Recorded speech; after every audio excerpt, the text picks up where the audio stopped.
बिस्मिल्लाहिर्रहमानिर्रहीम, अस्सलाम वालेकुम। मैं हूं आपका होस्ट चौधरी इरफान ज़हीर, आपको स्पोर्ट्स जोन में वेलकम कहता हूं। नाज़रीन, हमने देखा कि अफ़गानिस्तान पाकिस्तान की सीरीज़ हुई, उस पर भी हमने डिस्कशन की। लीग क्रिकेट की बात करते हैं तो ओबियसली PSL हमारी सबसे बड़ी ब्रांड है, सबसे बड़ी कमोडिटी है। उसमें भी हमने बड़ा शानदार किस्म का फ़ाइनल देखा। आज का शो बहुत स्पेशल है। गेस्ट जो है वो मेरे वन ऑफ़ द फेवरेट्स हम कह सकते हैं, एंकर भी हैं, ज़बरदस्त किस्म के एनालिस्ट भी हैं, बड़े अच्छे लॉयर भी हैं। इनकी बातें करें तो मज़ीद मेरा ख़्याल है बड़ा लंबा इंट्रोडक्शन हो जाएगा। मेरे बड़े अच्छे दोस्त भी हैं और मुल्तान सुल्तान जो मेरा ख़्याल है हम देखें PSL की one of the most consistent side है, उसके CEO भी हैं। मेरे साथ one and only Haider Azhar. अस्सलाम वालेकुम जी। वालेकुम अस्सलाम। हैदर भाई बहुत शुक्रिया, बड़े लंबे टाइम से हमारी मीटिंग भी ड्यू थी, इंटरव्यू भी ड्यू था, इवेंचुअली आज हो ही गया। वही ना, ये ड्यू था तो पहले तो अपॉलॉजीज फ्रॉम मी, ये पहले हो नहीं सका, लेकिन it is always good to share screen with you. या thank you so much ji. Haider भाई, क्रिकेट की तो बात करनी है हमने, बड़ी लंबी चौड़ी करेंगे, पाकिस्तान की भी और PSL के भी। थोड़ा सा आपके हवाले से मैं बात करना चाहूँगा। माशाल्लाह बड़ा ज़बरदस्त किस्म का कैरियर है आपका और बड़ी चीज़ें आपने की।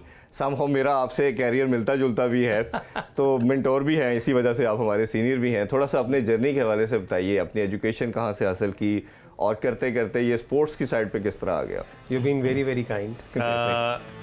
स्पोर्ट्स की तरफ तो मैं बार बार बताता हूँ कम्प्लीटली बाय एक्सीडेंट, लेकिन जहाँ तक आपने एजुकेशन का पूछा तो हम my father was in the police service. अच्छा। तो वो जब उनके बीच में पहले वो एक मास्टर्स इन क्रिमिनोलॉजी कर रहे थे एक ब्रिटिश काउंसिल स्कॉलरशिप पे, जब वो वापस आए तो स्कूल की शुरुआत मेरी पाकिस्तान में सेंट एंथनीज से हुई थी। I was in saint Anthony's till class 8। उसके बाद एचसन कॉलेज चले गए थे, हम चारों भाई इकट्ठे थे एचसन में। एचसन के बाद I went to London for my LLB, then I went to U Penn. Penn law से मैंने एक जॉइंट प्रोग्राम किया था, पेन लॉ का, वॉटन बिजनेस स्कूल का। Then I work with the attorney general of Virginia for a bit. फिर lawyers movement की peak पे came back and joined Aitzaz Ahsan साहब। तो कंप्लीटली नॉन स्पोर्ट। ये ईयर प्रॉब्ली 2006-7 था। 2007 में आया था, 2008 में। 2008 में मैं आया था और क्या नाम है, आकर वही लॉयर मूवमेंट में। हमने भी जब कैरियर स्टार्ट किया तो लॉयर मूवमेंट चल रही थी, केसेस मिलते नहीं थे तो वही वाला कहा। अच्छा, ये सबसे बड़ा की एलिमेंट जो है ना करियर का, वो आपकी इस वाली बात में कि केसेस मिलते नहीं थे, कोर्ट से बंद होती थी तो वाला काम था। तो फिर उसके बाद से आई मीन लॉ भी प्रैक्टिस कर रहा था, साथ में और चीज़ें भी कर रहा था। मतलब I was doing counselling, I was doing debates coaching. 2014 में मुझे फीफा वर्ल्ड कप का शो मिला था ऑन PTV स्पोर्ट्स। अच्छा, माशाल्लाह। और उसके बाद से then there was a gradual accidental transition to sports management, क्योंकि आई थिंक लोग देखते थे कि शायद अगर ये स्पोर्ट्स पे भी बात कर रहा है, लॉ बैकग्राउंड भी है, तो लेट्स कंसल्ट हिम। उस तरीके से कंसल्टेशन स्टार्ट हुई। पहले 2 PSL आई वाज, एक चैनल पर मेरा करंट अफेयर्स का शो था तो एक साल में उस वजह से बिजी था, एक साल मेरा और चीज़ें थी। I was more interested in coming on screen at that point. सही। फिर PSL 3 से पहले जब टीम बिकी छठी तो उस वक्त I was working as a consultant for interested bidders. Right. फिर जब एक दफ़ा उस वक्त शॉन ग्रुप ने और यूब शेख साहब ने जब टीम खरीदी तो उन्होंने और वसीम भाई वो kind enough to bring me on board to look after the cricketing affairs. और फिर उसके बाद से नो टर्निंग बैक। मैं वही कह रहा था कि हमारी सिमिलरिटी माशाल्लाह काफ़ी है। आप भी PTV स्पोर्ट्स पे गए, मेरा भी जर्नी का एक पार्ट रहा। अच्छा, थोड़ा coming back to cricket, Multan Sultan का हमने देखा कि बड़ी ज़बरदस्त किस्म की एक साइड है। शुरू में हमने देखा कि आपके जो कैप्टन थे शान मसूद थे, फिर आप उसमें रिजवान को लेके आए। इसका थोड़ा सा थॉट प्रोसेस बताइए, क्योंकि हमने देखा कि होर्डिंग वगैरह सारी बन चुकी थी शान मसूद की, इसमें कोई डाउट नहीं है। शान मसूद बड़ा अच्छा क्रिकेटिंग ब्रेन रखते हैं, is one of the best contender as well, और गेम सेंस उनकी अच्छी है। I always like him. But Rizwan obviously हम एक डिफरेंट एक ऑरा में देखते हैं, एक डिफरेंट फ्रेम ऑफ माइंड से देखते हैं, उनकी अप्रोच डिफरेंट नज़र आती है। इसका क्या थॉट प्रोसेस था? अच्छा यार, इसके अंदर थॉट प्रोसेस से पहले मुझे थोड़ा सा पहले जाना पड़ेगा to tell you about Shan's appointment as well, क्योंकि जो फ्रेंचाइज के पहले 2 साल थे उसमें Shoaib Malik was the captain जी। जब पिछली ओनरशिप थी तब और वसीम भाई शोएब के साथ प्रॉपर एक कॉन्सेप्ट डिसाइड हुआ था फॉर द फर्स्ट ईयर।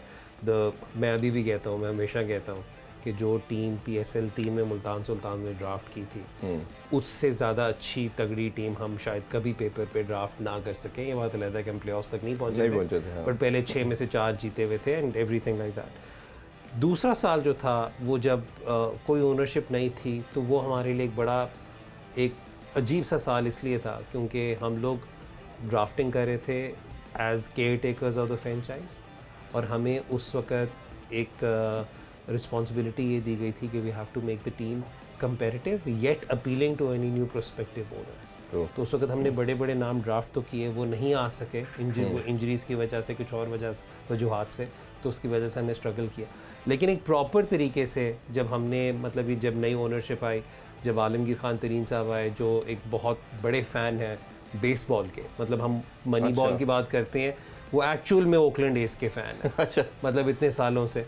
तो उन्होंने, उनके साथ मेरी कॉन्वर्सेशन हुई, उन्होंने कहा कि यार हम अगर बाकी दीगर स्पोर्ट्स को देखें तो cricket seems to be the only team sport now जहाँ पर majority of the players are being called from within the field. तो I want as much input and information and knowledge being given to the captain as possible. अच्छा। तो हमारी inspiration completely was American sports. NFL हो गया, NFL में जो quarterback होता है उसके हेलमेट के अंदर एक एयर पीस होता है, तो देयर इज कांस्टेंट कम्युनिकेशन। एक कोच टावर के ऊपर बैठा होता है, वो मूवमेंट्स वगैरह देख रहा होता है। So there is a lot of information coming from the outside. फिर बहुत ज़्यादा डेटा एनालिटिक्स यूज़ होता है बेसबॉल में, ठीक है। तो हमने फिर कोशिश की कि चलो ठीक है उसे करते हैं, and if we want to implement the kind of model that we want to implement, we need to have a captain who can actually execute that. उस वक़्त फिर हम लोगों ने यूनानिमसली डिसाइड किया कि Shan Masood was probably the right person for it. True. क्योंकि शान खुद डेटा पैक्स समझते भी हैं, वो अगर एनालिसिस देना हो तो वो एनालिसिस भी दे सकते हैं, वो डेटा को इंटरप्रेट भी कर सकते हैं, वो हमारी इंफॉर्मेशन को अंडरस्टैंड भी कर सकते हैं। And that was the thinking behind bringing him on board. And let's be very honest and let's be fair to Shan, जो PSL 5 का शान का सीज़न था, आई ऑनेस्टली बिलीव कि अगर कोविड ब्रेक ना था, हाँ वो बहुत शानदार, तो हम लोग बहुत स्ट्रॉन्ग जा रहे थे। But then again I will also say कि अगर PSL 6 में कोविड ब्रेक ना आती तो हम ना जीतते।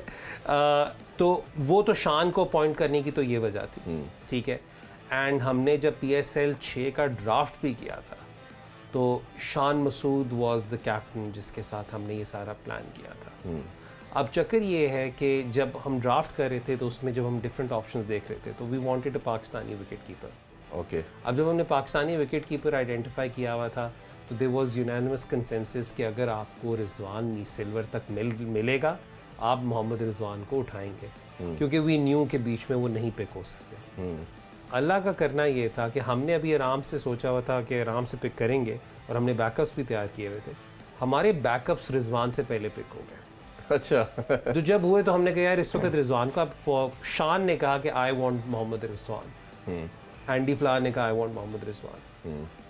Obviously I was on board with them, क्योंकि मैं तो PSL 3 से मोहम्मद रिजवान को किसी न किसी तरीके से लाना चाह रहा था। Then Mohammad Rizwan was brought into the team, he was brought into the team, and I will be very honest with you, with the thinking he will be batting at number 5. Okay, but let's be honest, 4-5 का हमने सोचा हुआ था कि रिजवान को हम इस thought process के साथ लाए थे। अब चक्कर ये हुआ कि जब हमारा ड्राफ्ट ख़त्म हुआ, जब हमने सारी चीज़ों को एनालाइज़ किया, नए सिरे से एनालाइज़ किया, तो अब हमने लिन को भी उठाया हुआ था, विंस को भी था, शान वाज आल्सो देयर।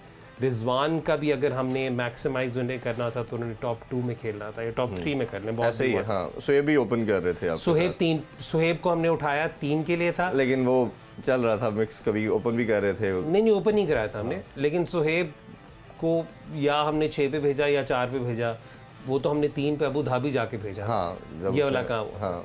तो उस वक्त जब हमने सारी टीम जब बनाते थे तो उसमें ये था कि जब हम बैठते थे और हम कहते थे हमारी स्ट्रॉन्गेस्ट 11 क्या बन रही है, तो उसमें फिर अनफॉर्चुनेटली वी फेल्ट कि मे बी, क्योंकि विकेट कीपर और हमने उस तरह पिक नहीं किया हुआ था, हमारी थिंकिंग उस वक्त खुशदिल शाह को थी to have a backup wicket keeper, because he himself volunteered to be a backup wicket keeper.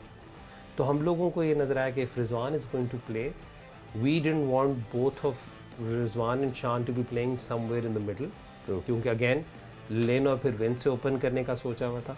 तो the thing that made sense was to utilize Rizwan up top. फिर बात शुरू होगी कि चलो ठीक है, अगर आप इस वक्त 11 में शान को हम नहीं डाल सकते, then who becomes the captain. मैं अब आपके शो पे ये भी बता दूं कि there were 2 other contenders as well being considered that point in time.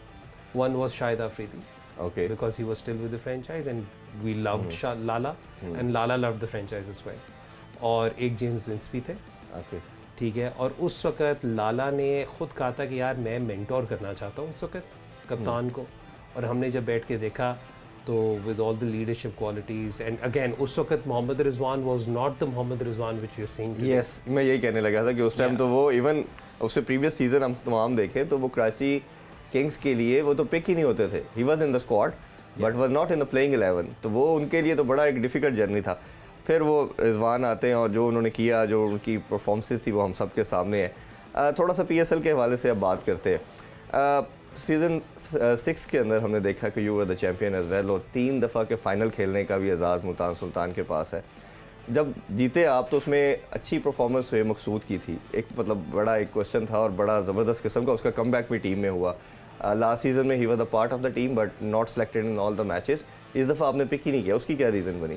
यार शोएब मकसूद और इमरान ताहिर दो बहुत मुश्किल डिसीजंस थे, बहुत मुश्किल डिसीजंस थी, क्योंकि जहां आप शोएब मकसूद की बात कर रहे हैं वहीं पे मुझे इमरान ताहिर का भी हाँ, मैं उसी तरफ बाद में आना था लेकिन आपने साथ ही कर दिया। हाईएस्ट विकेट टेकर भी थे, ड्रेसिंग रूम परसोना भी था।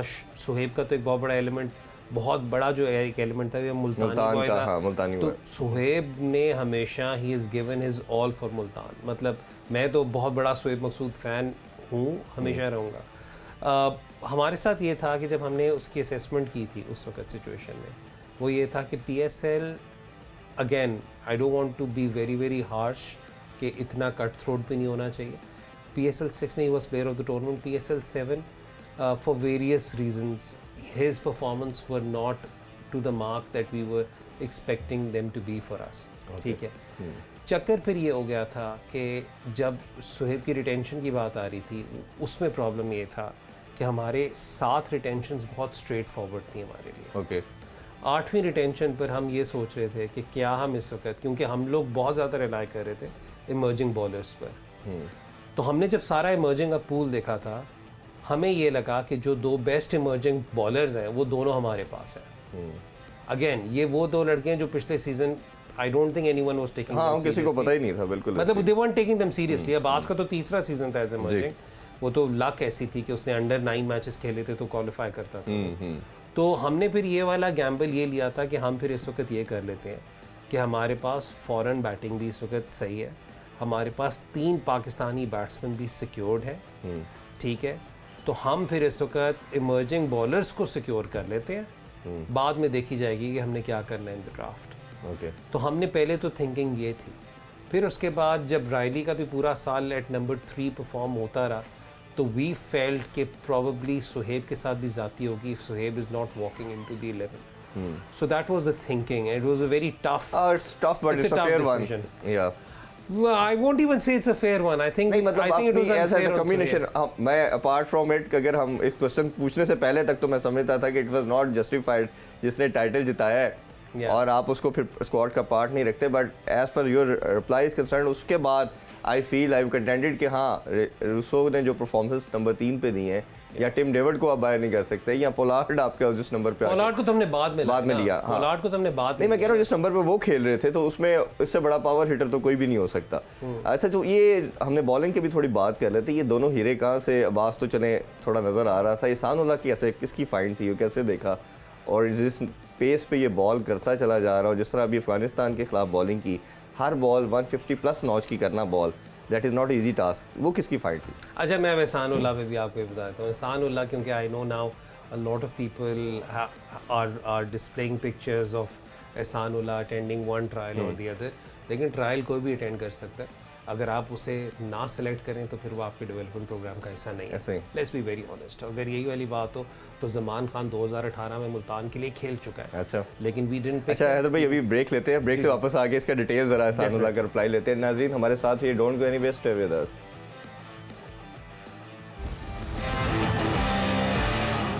वेलकम बैक स्पोर्ट्स ऑन, और हैदर रज़ा से बात कर रहे हैं। हैदर भाई एहसानुल्लाह की बात कर रहे थे, प्लीज़ कंटिन्यू कीजिएगा। एहसानुल्लाह का मैं ये कह रहा था आपको कि पिछले साल जब हम अपना ड्राफ्ट कर रहे थे तो हमने कुछ बॉलर्स आइडेंटिफाई किए हुए थे। हमने पिछले साल देखें, हमारा एक बहुत डिटेल्ड प्री ड्राफ्ट प्रोसेस होता है जिसके अंदर हमारे डिफरेंट स्काउट्स हमें डिफरेंट स्काउटिंग रिपोर्ट्स देते हैं। वो स्काउटिंग रिपोर्ट्स मेरे पास आती हैं, मेरे मान भाई के साथ बाउंस ऑफ करके उन्हें फर्दर शॉर्ट लिस्ट करते हैं और फिर आगे हम उससे फिर we have this final conversation before picking one person over the other. उसके अंदर हमें बल्कि 2 साल राशिद लतीफ़ साहब ने भी ज्वाइन किया था as a consultant for this.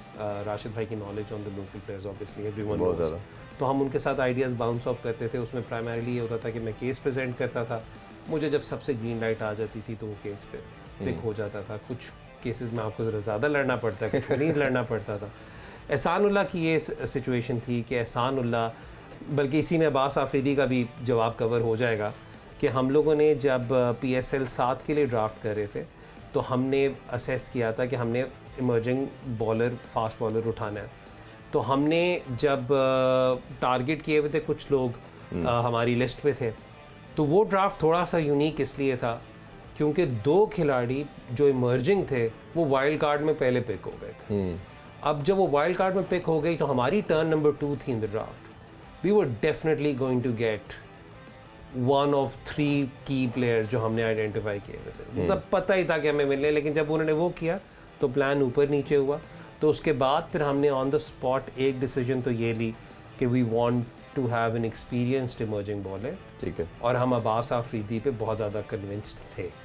Abbas की हम अगेन, लेकिन मैं ये बात बता दूं, Abbas Afridi as a bowler, not as an all-rounder, because we still think that he needs to work on. Final तो ऑलमोस्ट जिताने ही लगे थे। हाँ, but we need to work on that ना, मतलब उसमें पोटेंशियल है, लेकिन अभी प्लीज़ उसे ऑल-राउंडर में आप कैटेगराइज मेरे नज़दीक ना करें। ठीक है। तो अब्बास को हमने किया। फिर उसके बाद ये हुआ कि हमने आमिर बरकी को आइडेंटिफाई किया हुआ था, आमिर खान बरकी को, आमिर अजमत बरकी को, तो हमने फिर उससे पिक किया एज अ सेकेंड इमर्जर। अब सिचुएशन ये थी कि अगेन हमने एक बैट्समैन कवर कर लिया था, एक बॉलर कवर कर लिया था, एंड वी फेल्ट कि we were one emerging bowler short. अब हमने लिस्ट में काफ़ी ज़्यादा और किए हुए थे जिन्हें, अब मैं आपको मज़ेदार बात बताऊं, जो थिंक टैंक ने जब कॉन्वर्सेशन की थी तो उसमें काफ़ियों ने रूल आउट भी कर दिए थे लड़के।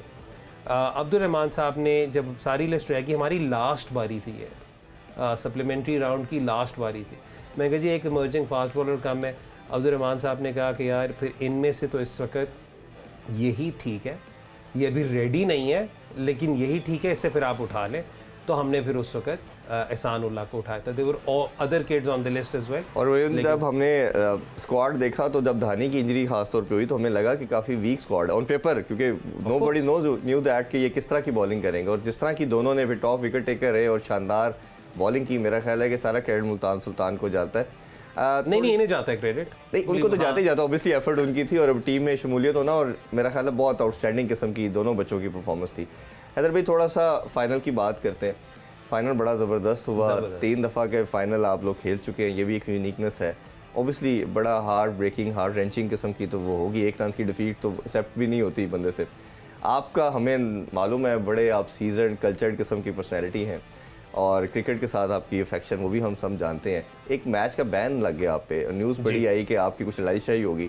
ये ज़रा अगर आप खुद एक्सप्लेन करें अपने वर्ड में, व्हाट एक्चुअली हैपेंड, और वो क्या एंगरनेस में था, कुछ ऐसा गलत हुआ, क्या हुआ, आप शेयर करना चाहें please. I think well to be honest with you, कभी भी आपको डिफेंड नहीं करना चाहिए अगर कोई आपकी कोई कोड ऑफ कॉन्डक्ट की वायलेशन हो। You should be man enough to accept it. तो डेफिनेटली मेरी तरफ से वायलेशन ज़रूर हुई है, बदकलामी ज़रूर हुई, लड़ाई मेरी हुई with the match officials. I contested a few decisions, contesting तक तो ठीक था, फिर जब कॉन्वर्सेशन हो रही थी तो उसमें समथिंग हैपन जिसमें I also lost my cool. I shouldn't have lost my cool, but वो हुआ। लेकिन आई थिंक थोड़ा सा एक इसमें ह्यूमन एलिमेंट भी आना चाहिए, क्योंकि मैं अगर 2-3 डिसीजंस को कंटेस्ट कर रहा था और 1 रन की डिफीट है मेरी, तो there needs to be some understanding कि where this is coming from as well. Ban लगा, मेरी franchise, I am grateful to my owner.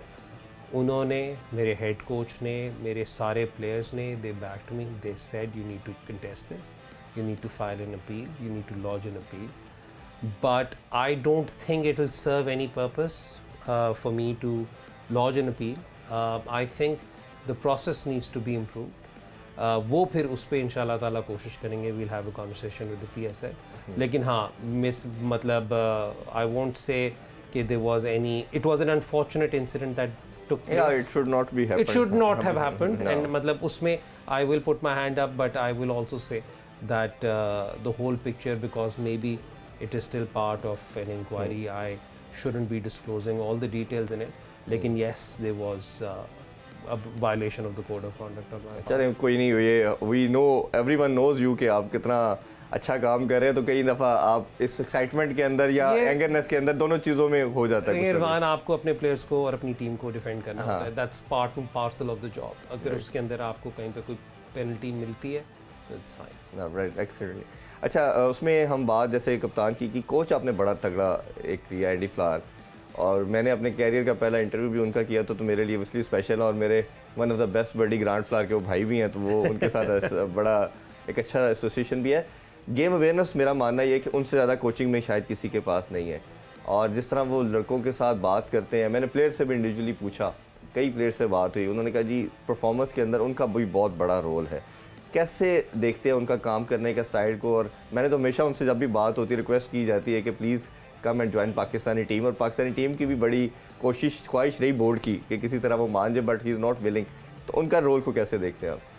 उनके रोल को मैं सबसे पहले तो इस तरह देखता हूँ कि I've had the fortune of working with some really seasoned coaches, and जो एंडी फ्लावर की मैनेजमेंट है, जिस तरीके से एंडी फ्लावर स्ट्रैटेजी और टैक्टिक्स पे बात करते हैं, I've hardly seen anyone do it that way.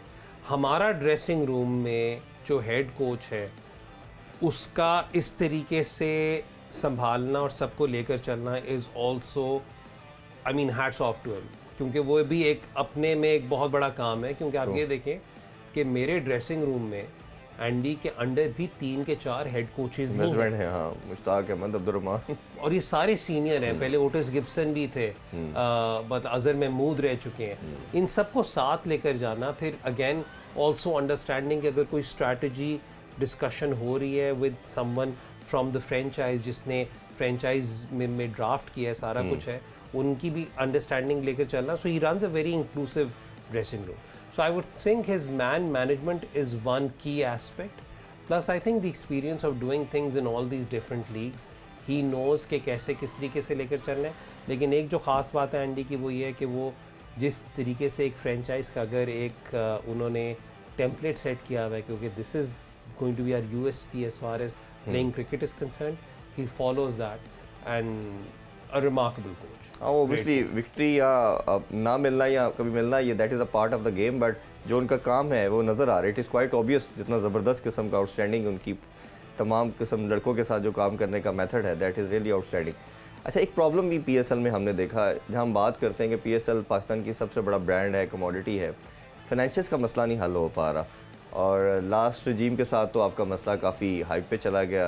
You guys went to the high court as well. High court ने कहा कि जी आपस में बैठ के सेटल डाउन करें, हमारे पास क्यों आ गए आप लोग. फिर आप बैठे और नज़र आया कि शायद कुछ चीज़ें सेटल डाउन भी होगी हैं, या अभी नए रजीम के साथ भी इशू स्टिल गोइंग ऑन.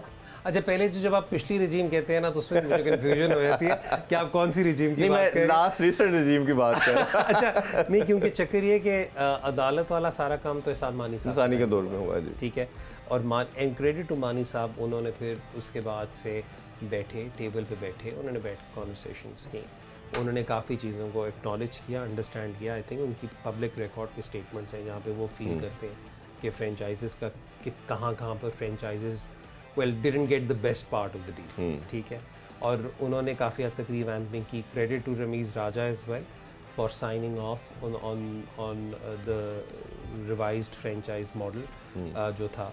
पिछला साल फ्रेंचाइजेस के लिए पहला साल था जब वो फाइनेंशियली बहुत बेहतर सिचुएशन में थी. अभी भी मैं मुल्तान की बात इसलिए नहीं कर सकता क्योंकि मुल्तान की फ्रेंचाइज फ़ी ही बहुत ज़्यादा है. वो तो एक अलग कॉन्वर्सेशन है किसी और दिन के लिए. लेकिन बाकी सारी फ्रेंचाइजेस के लिए सेंट्रल पूल की जब नए सिरे से सारे राइट्स बिके, फ्रेंचाइज रिप्रेजेंटेटिव्स और also there on the bid committee. एक मैं था, एक समीर राना साहब थे, सलमान नसीर की लीडरशिप में वो फ्रेंचाइज कमेटी ने नए राइट्स जो बेचे, तो वो मतलब बहुत ज़्यादा ऊपर वैल्यू गई, स्पेशली ब्रॉडकास्ट की, टाइटल स्पॉन्सर की और चीज़ों की. तो हमने सेंट्रल पूल का पाए बड़ा किया जिसका फ़ायदा हुआ फ्रेंचाइजेस को. और उसके बाद सिचुएशन उसमें ये है कि वो एक साल तो अच्छा हुआ, but you also need to remember the 6 preceding years उससे पहले वो लॉस अभी कवर नहीं हो सकता। मतलब आप समझो कि उस साल के लिए आपकी उस साल की अगर आपकी बुक्स ज़रा बेहतर हैं तो पिछले साल को आपको देखना पड़ेगा। फिर इस साल ये हुआ कि because of the dollar situation, because हाँ वो तो इन्फ्लेशन बहुत ज़्यादा आ गई। नहीं सिर्फ वो नहीं, प्रोडक्शन कॉस्ट आपकी ऑटोमेटिकली बढ़ गई क्योंकि 2 किट्स में आपके पिछले 2 सालों में तो आप एक किट के साथ खेलते रहे। फिर आपको जब 2 प्रोडक्शन किट्स होती हैं, 2 डिफरेंट वेन्यूज़ पे मैचेस हो रहे होते हैं तो वो कॉस्ट बढ़ जाती है। फिर ट्रैवलिंग आप चार्टर्ड प्लेन्स पे जब कर रहे होते हैं तो वो कॉस्ट बढ़ जाती है, डॉलर्स वगैरह सारा कुछ। तो इस साल का भी हमें पता चलेगा फाइनल क्या है, क्या बचा क्या है। हाँ वो अभी हमें पता चलेगा because we all know what. अच्छा अभी 10th सीजन के अंदर आपको पता 2 टीम्स की और इंडक्शन होनी है और लाहौर कलंदर वालों से भी मैंने इंटरव्यू किया। 11th सीजन 10th में वो कह रहे हैं कि बिडिंग स्टार्ट हो जाएगी प्रॉब्ली। तो वो कह रहे थे कि हमें नहीं समझ आ रही, हमने इन्होंने पहले 6 पागल इकट्ठे किए, अब 2 कैसे करेंगे। वो आपको आतिफ राना और ज़मीन राना का पता है ऑफ द टॉक। तो उनका ये था कि किस तरह होगा, हमें नहीं समझ आ रहा कि इट इज़ बियॉन्ड इमेजिनेशन कि आप किस तरह 2 टीमें और ऐड करेंगे। इस समय बात की समझ ही नहीं आ रही। पीसीबी का स्टांस बड़ा पक्का है कि हमने करनी है। सेठी साहब की भी आप 2-3 प्रेस कॉन्फ्रेंस देख लें, वो तो बड़ा क्लियर है इस पर कि हमने तो हर हाल में करनी है। मैं तो चाहता हूँ 4 हों, लेकिन चलें एज़ पर कॉन्ट्रैक्ट 2 तो आनी है। तो आप क्या देखते हैं कि it will be beneficial for the cricket, बेहतर है, या ये जो फाइनेंशियल मॉडल है ये बहुत ज़्यादा और हैम्पर हो जाएगा? पहले ही पूल में पैसे नहीं बच रहे, फ़ायदा नहीं हो रहा फ्रेंचाइज को, क्योंकि ऑल दो एंड ऑफ द डे तो बिजनेस भी है ना ये। यार इस जवाब के बड़े लेयर्स होंगे। मतलब एक आप फ्रॉम फ्रेंचाइज पर्सपेक्टिव बात कर सकते हैं, ठीक है। उसी तरीके से मतलब I can also come in and make an argument कि अगर ज़्यादा टीमें होंगी, ज़्यादा मैचेस होंगे, which means more broadcast money. मैं गेट रिसीट्स की बात इसलिए नहीं करता क्योंकि पाकिस्तान के अंदर गेट रिसीट इतनी बड़ी सिग्निफिकेंट चीज़ नहीं है। मतलब हमें पता है कि कैसे स्टेडियम्स भरे हुए होते हैं यहाँ पे। द थिंग इज़ के अगेन ब्रॉडकास्ट मनी ज़्यादा हो सकती है, आप इवेंट आपका बड़ा हो जाता है तो वो उस सेंस में, लेकिन आपकी उसी तरीके से कॉस्ट भी बढ़ जाएंगी, ट्रैवलिंग की बढ़ जाएगी, सारा कुछ होगा। तो उस सेंस में तो आप अगर टीमें आप ऐड करेंगे तो ये सारी चीज़ें हो सकती हैं। आई बिलीव जो ओरिजिनल मॉडल था जब सेठी साहब शुरू में थे तो आई थिंक PSL 6-7 तक आनी थी 2 टीमें और जी। लेकिन जब ये सारा जब प्रैक्टिकली सब ने देखा, क्योंकि देखिए शुरू में सबको ये था कि एक दफ़ा जब पाकिस्तान में लीग आएगी तो financially everyone will be making money, that was the concept. In fact अगर मुल्तान ने भी इतने ज़्यादा पैसे दिए तो यही थिंकिंग थी कि जब पाकिस्तान में लीग आएगी तो मतलब, बट देन वी सॉ कि दैट वाज़न्ट, मतलब अगेन सिचुएशन कुछ हमारे हाथ में नहीं रही, डॉलर एंड एवरीथिंग। तो चक्कर ये है कि जब इनका नए सिरे से पिछले साल जब हुए हैं कॉन्ट्रैक्ट्स वगैरह साइन हुए हैं, पिछले सीज़न से पहले हुए हैं तो या एडेंडम साइन हुए हैं, तो उसमें तो अभी तक यही है कि PSL 10 या 11 से पहले नहीं आ सकती टीमें। और 10th का प्रॉब्ली उन्होंने सेठी साहब ने बोला कि इसमें तो तब अगर आती हैं तो तब तक I think let's be honest अगर इसे और बड़ा करना है तो शायद नहीं भी। चले देखते हैं कि एंड ऑफ द डे तो हमारा ये ब्रांड को बड़ा वो सब अच्छा होगा तो ओबियसली क्रिकेट फ्लरिश करेगी। हैदर भाई बहुत शुक्रिया आपके टाइम का, it's lovely to have you in my show. और आपसे ये कमिटमेंट लेते हैं कि फिर भी आप हमें टाइम देते रहेंगे। मैं आपको एग्जैक्ट कमिटमेंट नहीं दे सकता क्योंकि पहले इस चीज़ को करते करते बहुत टाइम लगे, लेकिन it is always a pleasure. Thank you so much जी, थैंक यू फॉर कमिंग। नाज़रीन आपने हैदर भाई की बड़ी ज़बरदस्त गुफ्तगू सुनी। इंशाल्लाह आपसे मुलाकात होगी कल। अपना बहुत सा ख्याल रखें। अल्लाह हाफिज़। पाकिस्तान जिंदाबाद।